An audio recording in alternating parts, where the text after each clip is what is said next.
Bonsoir à tous, je vous souhaite la bienvenue à notre 4e rencontre sur les signes ou les miracles de Jésus. Nous continuons la réflexion sur l'un des miracles que Jésus a accompli dans l'évangile de Jean. Mais je voulais, avant de commencer, vous poser une question, et c'est cette question. Avez-vous déjà été confronté à une situation qui vous paraissait impossible à résoudre? Comment cette situation s'est-elle terminée? Est-ce une histoire avec une fin heureuse ou le contraire? Il est vrai que parfois les difficultés sont si grandes que nous les regardons et disons je ne vais pas y arriver. Il y a quelque temps, un de mes amis a décidé de retourner en Afrique du Sud, pays où il avait vécu pendant de nombreuses années. Le problème est qu'il avait une voiture dans le garage qu'il voulait vendre. Et en discutant de cela, il m'a demandé de prendre la voiture et d'essayer de la vendre pour lui. Eh bien, j'avais déjà fait cela pour d'autres personnes et ce n'était pas très difficile. Il suffisait de mettre une annonce dans les réseaux sociaux et être disponible pour montrer la voiture et négocier et puis l'affaire serait réglée. Le problème est que peu de temps après son départ pour l'Afrique du Sud, j'ai reçu des amis en vacances à la maison qui cherchaient une voiture à louer. Et vous savez, l'endroit où je vivais, c'était très difficile de trouver une voiture pendant les mois d'été parce que c'est très touristique et les voitures partaient assez vite. Donc, les voitures privées étaient louées aussi pour rendre service. J'avais l'autorisation d'utiliser sa voiture, mais j'avais personnellement décidé de ne pas le faire, d'une part parce que je n'en avais pas besoin, et d'autre part parce que c'était un risque supplémentaire. Et vous savez que quand on prend la voiture des autres, ça risque de casser et puis on a la responsabilité de payer. Bon, avec l'arrivée des amis, j'ai appelé mon ami pour lui demander s'il était prêt à louer sa voiture à mes amis. Et il a accepté. C'est alors que mon cauchemar a commencé. Je suis allé chercher la voiture et avant même que mes amis ne l'utilisent, nous avons eu un accident avec cette voiture. Et maintenant, qui faire? Qui va payer la réparation du véhicule? Où trouver autant d'argent supplémentaire pour payer les dommages? J'étais littéralement confronté à une situation d'impossibilité. Je vous raconterai la suite de l'histoire plus loin. Mais avant cela, j'aimerais vous amener dans la Bible à une autre situation d'apparente impossibilité. Lisons ce texte dans Jean chapitre 6, à partir du verset 1. Après cela, Jésus s'en alla sur l'autre rive de la mer de Galilée, la mer de Tibériade. Une grande foule le suivait parce qu'elle voyait les signes qu'il produisait sur les malades. Jésus monta sur la montagne, là il s'assit avec ses disciples. Or, la Pâque, la fête des Juifs, était proche. Jésus leva les yeux et vit qu'une grande foule venait à lui. Il dit à Philippe, « Où achèterons-nous des pains pour que ces gens aient à manger ?» Il disait cela pour le mettre à l'épreuve, car il savait, lui, ce qu'il allait faire. Philippe lui répondit, « 200 deniers de pain ne suffiraient pas pour que chacun en reçoive un peu. » Et un de ses disciples, André, frère de Simon-Pierre, lui dit, « Il y a ici un jeune garçon qui a 5 pains d'orge et 2 poissons. Mais qu'est-ce que c'est cela pour tant de gens? » Jésus dit, « Faites installer ces gens.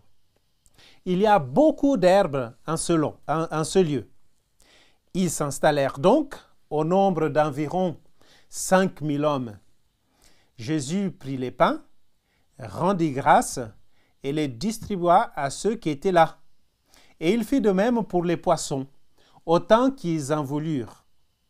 Lorsqu'ils furent rassasiés, il dit à ses disciples, « Ramassez les morceaux qui restent, pour que rien ne se perde. » Ils les ramassèrent donc. Ils remplirent 12 paniers avec les morceaux des 5 pains d'orge qui restaient à ceux qui avaient mangé.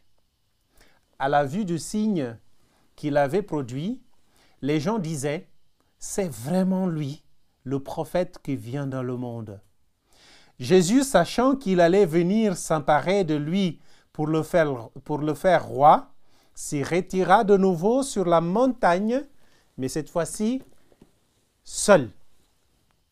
Vous voyez, cet épisode est assez connu.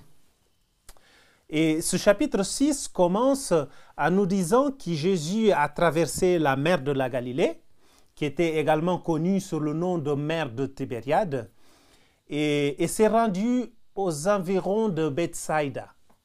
Les foules, impressionnées par ses miracles, lui suivaient. Et pendant son ministère, il a guéri de nombreux malades et c'était la raison pour laquelle les gens venaient à lui. Il était intéressant de noter que la montagne semble avoir une signification spéciale pour Jésus. Il est monté sur la montagne avec ses disciples et ils étaient assis là, sur la montagne. Et à la fin de la multiplication des pains et des poissons, il retourne à nouveau à la montagne, mais cette fois-ci seul. Cela me rappelle un festin eschatologique annoncé par Ésaïe au chapitre 25, verset 6. Immédiatement après, Jean annonce la Pâque, la fête des Juifs était proche. Cette petite parenthèse semble ne pas avoir de lien avec l'histoire qui suit. Mais il est intéressant de noter que la Pâque rappelle non seulement la sortie du peuple d'Israël de l'Égypte, mais aussi le don de la manne dans le désert. C'est un rapport avec la multiplication des pains.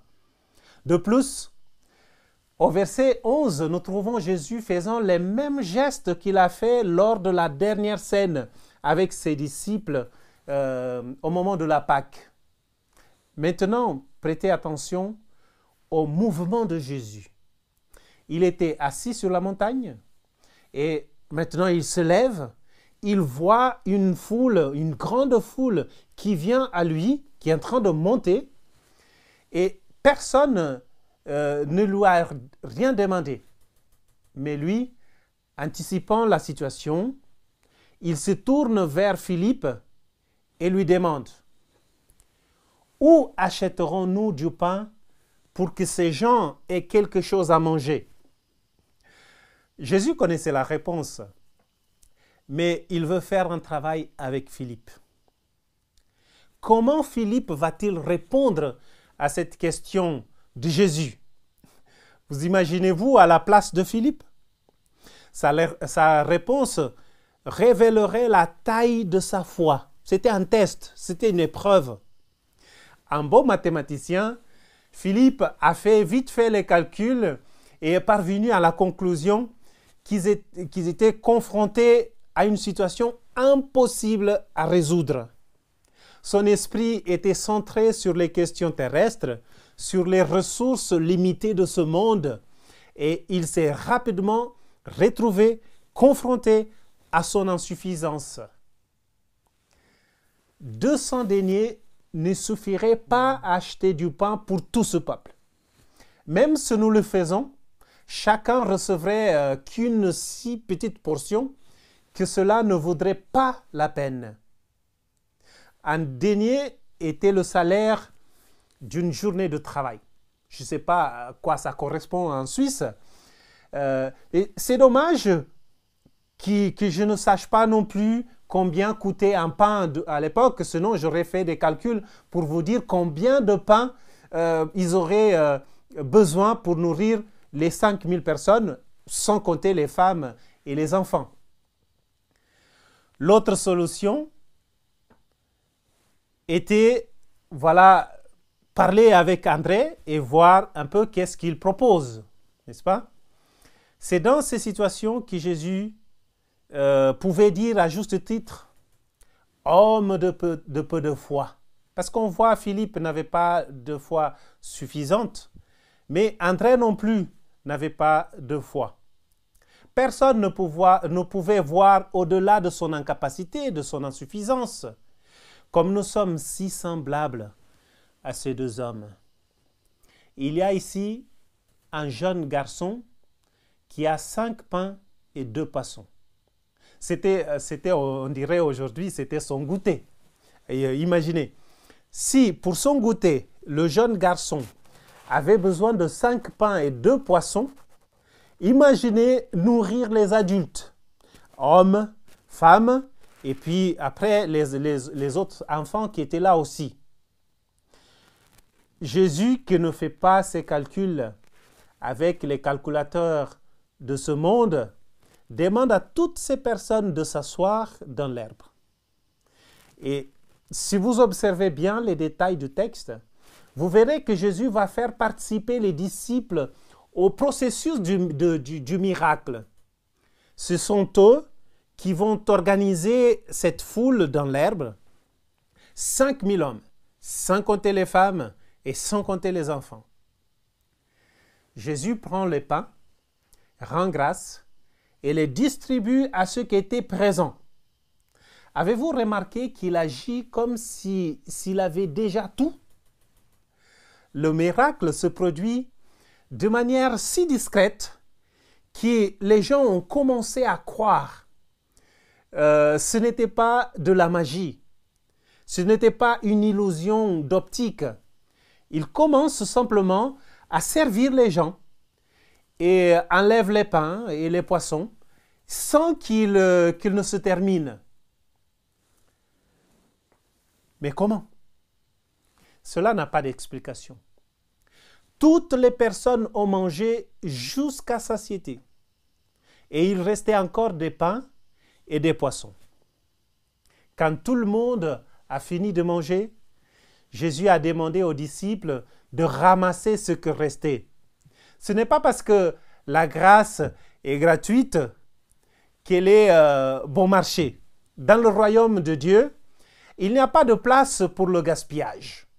En fin de compte, ils ont ramassé 12 paniers pleins. Avec ce signe, ils sont passés de l'insuffisance à l'abondance, de la pénurie à la plénitude et du doute à la foi. Mes amis, je voudrais vous raconter la fin de l'histoire de la voiture. Le propriétaire de la voiture a dit qu'il n'y avait pas de problème, que ce sont les choses qui arrivent et que je devais faire de mon mieux et qu'il était prêt à contribuer également à la réparation. Mais moi, je n'ai pas trouvé cela juste.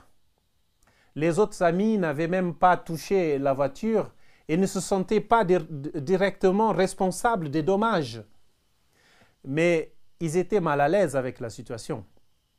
Et je me suis repenti d'avoir pris cette initiative. J'ai commencé à réfléchir à ce que je voulais ou ce que je pouvais faire pour résoudre la situation. La vérité, c'est que j'avais juste investi de l'argent que j'avais dans un autre projet et je n'avais plus rien pour réparer la voiture. J'ai amené la voiture chez un mécanicien ami qui a tout fait pour que la réparation soit la moins chère possible. Et j'ai prié pour que la voiture reste longtemps dans l'atelier pour avoir le temps de recevoir plus d'argent. Mais quelques jours plus tard, tout était prêt. La voiture était réparée. Ce qui était curieux, c'est que le mécanicien ne m'a jamais dit le prix de la réparation. Et le jour où je suis allé chercher la voiture, j'ai amené l'un de mes frères qui était prêt à me prêter de l'argent nécessaire pour payer la réparation. Et à ma grande surprise, Le mécanicien m'a remis les clés de la voiture et ne m'a rien dit sur le prix. Quand j'ai demandé combien cela avait coûté, il a dit « Tout est payé ». Et là, vraiment, j'étais ému. Je n'ai pas pu retenir mes larmes. C'est alors qu'il m'a dit « J'ai fait mon travail et quelqu'un est venu ici et m'a demandé le prix et a tout payé. » Vous voyez comment Dieu travaille. Il connaît nos besoins. Il prend l'initiative de résoudre notre situation. Parfois, notre foi est trop petite. Nous devons croire davantage en Dieu. Avoir confiance qu'il connaît notre situation réelle et veut nous aider à la résoudre. Jésus est en réalité la solution à nos insuffisances. Les amis, je voulais conclure par vous dire que cette foule est venue à Jésus avec une motivation erronée. Jean le présente très clairement. Il cherchait simplement des miracles. Jésus aurait pu les ignorer, mais il ne l'a pas fait. C'est lui qui prend l'initiative, qui se lève, qui regarde, qui voit la foule et avec une compassion incomparable, il se dirige vers elle pour résoudre ses problèmes. Les disciples n'ont pas imaginé à quel point Jésus était puissant et jusqu'où il pouvait aller pour résoudre les problèmes humains. Je veux simplement vous dire aujourd'hui que cette foule a certainement de nouveau eu faim. Mais une chose est sûre, ils ont changé leur vision de Jésus et ils ont compris qu'au-delà du pain et des poissons, leur foi avait été renforcée. Les disciples ont également vécu la même chose. Et la question que je vous pose, et vous?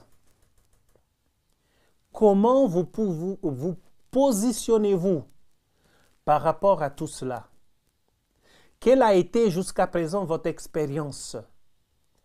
Sachez que Jésus peut résoudre votre insuffisance si c'est ça votre cas.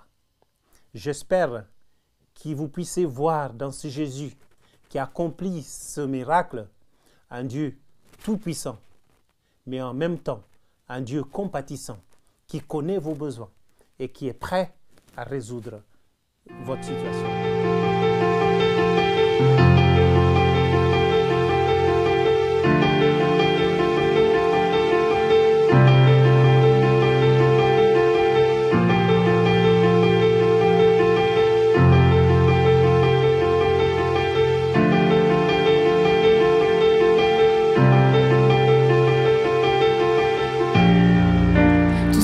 Besoin d'être aimé d'un amour sans limite,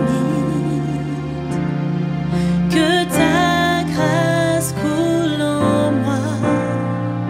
Tous ont besoin de pardon, de la bonté d'un sauveur, l'espoir des nations.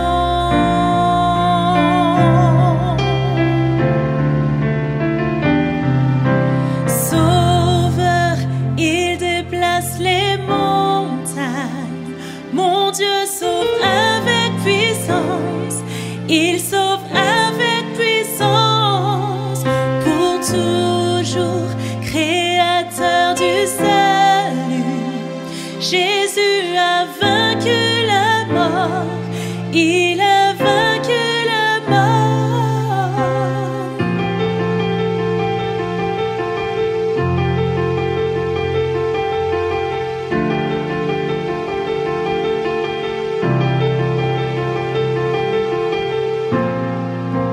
Prends-moi tel que je suis, mes peurs et mes échecs. Viens remplir ma vie.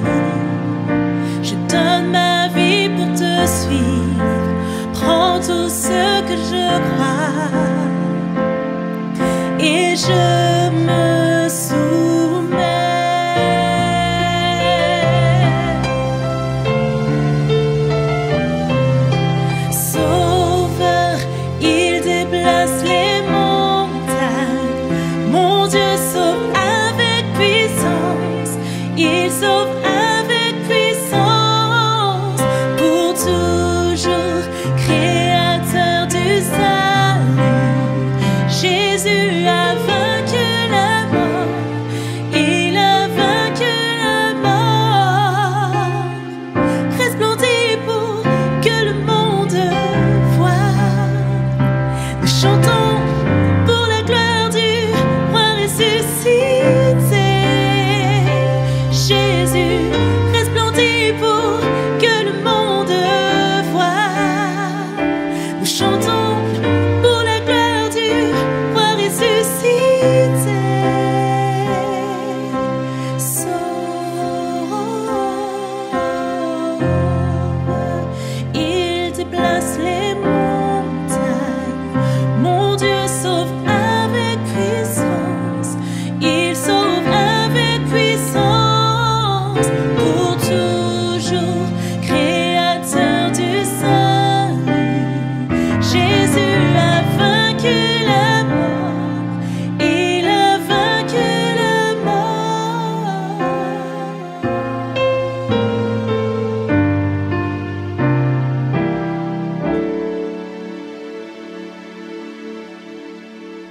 Je vous invite à prier avec moi. Père Céleste, merci de nous avoir rappelé aujourd'hui que tu connais nos insuffisances, tu connais nos manquements. Peut-être qu'aujourd'hui, nos problèmes n'est pas un manque de pain et de poisson, n'est pas la nourriture. Peut-être que nos problèmes n'est même pas matériel. Mais nous avons tous des problèmes.